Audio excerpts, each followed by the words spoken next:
The Royal Scottish National Orchestra are recording The Flower of Scotland for the 2014 Commonwealth Games.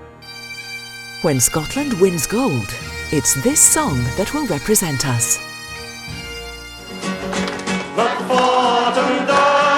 It's been a 50-year journey that's seen a 60s folk song rise above all the other contenders. Does this mean we now have an anthem for Scotland? At the 1958 Commonwealth Games in Wales, Scotland has its own national song played for the first time. You need a national song the same way you need a national flower and a national bird and a national flag. It's part of these emblems of nationhood, very traditional emblems of nationhood. When Scotland wins gold, it's the traditional song, Scotland the Brave, that's heard around Cardiff Arms Park.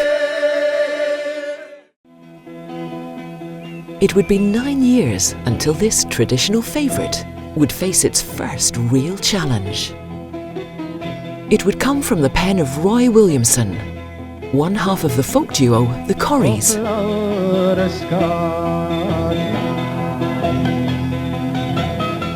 Roy was playing bouzouki and I was on the big drum standing behind him, and he started off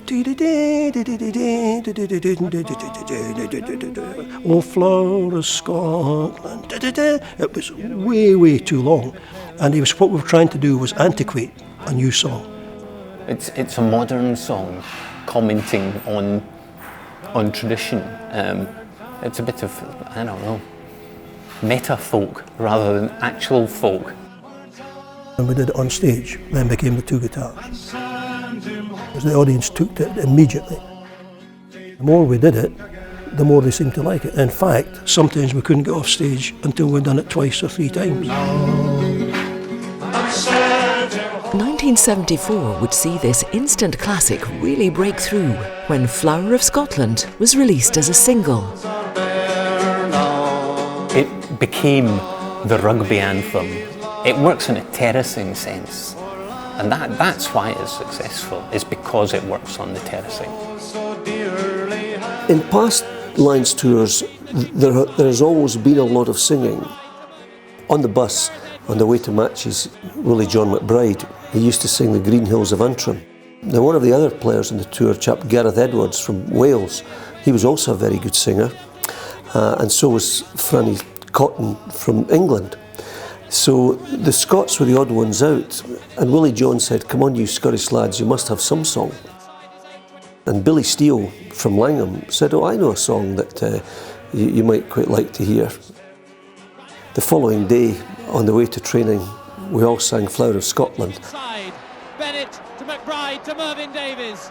We had a successful tour, and I think Flower of Scotland was very much associated with that. The British and Irish Lions won the Sporting Team of the Year at the BBC Sports Personality in December '74, and on stage we actually sang Flower of Scotland, which is rather ironic because the Scots are only a quarter of the British and Irish Lions. So fair credit to Ronnie Brown and the Corries, they really did a great trick there.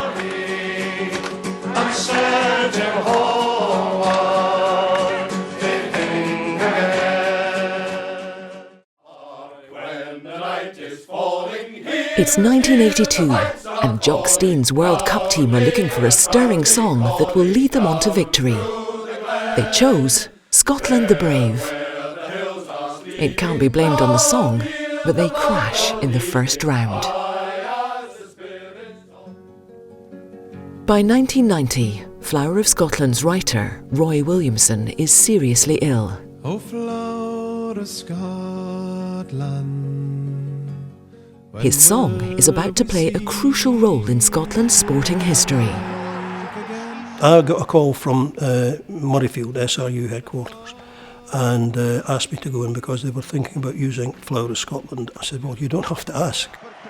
It's the Five Nations Rugby Grand Slam. It's a Scotland-England game. But just before kick-off, with David Soule walking out with the players and the rendering of Flower of Scotland, one just got this sort of suspicion we could be onto something big here.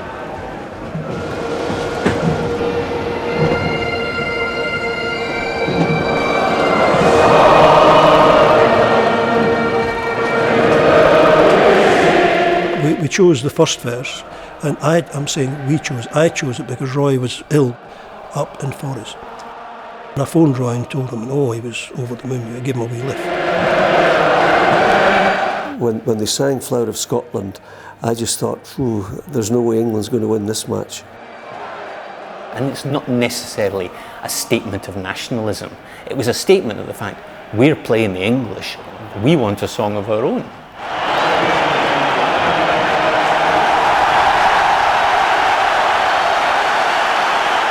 I've never heard such an emotional rendering of Flower of Scotland as we've just heard. It was our day because we were quite fortunate in some respects. You know, when Gavin Hastings kicked that ball, I mean, it could have bounced 100 ways.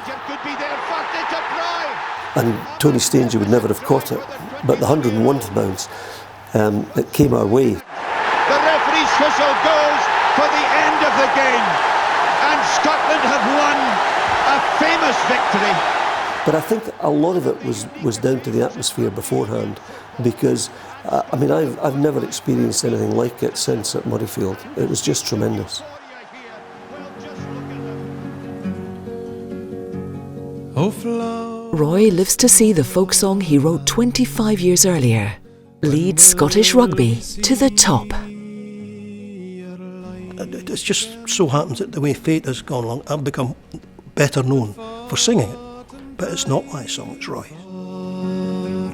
Your wee bit hill and glen.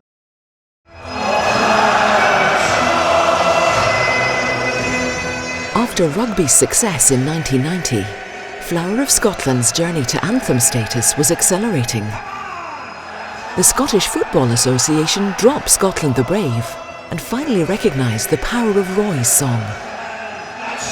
By 2006, pressure is mounting to decide from all the songs which one will represent us. You're never going to get a perfect answer. You're never going to get a perfect song that suits everybody.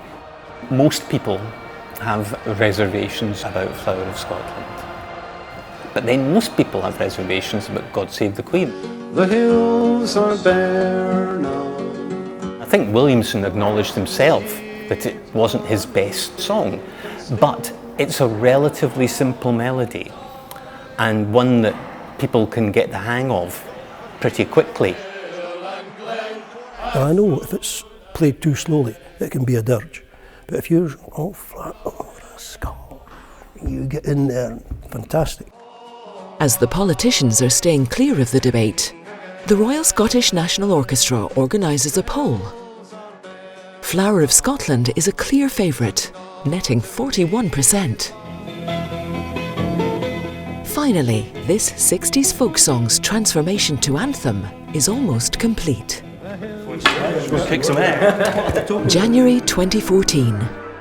Ronnie Brown joins the Royal Scottish National Orchestra to record a new version of Flower of Scotland for the 2014 Commonwealth Games. I just wanted to say hello. I'm looking forward to hearing you play. Okay, best.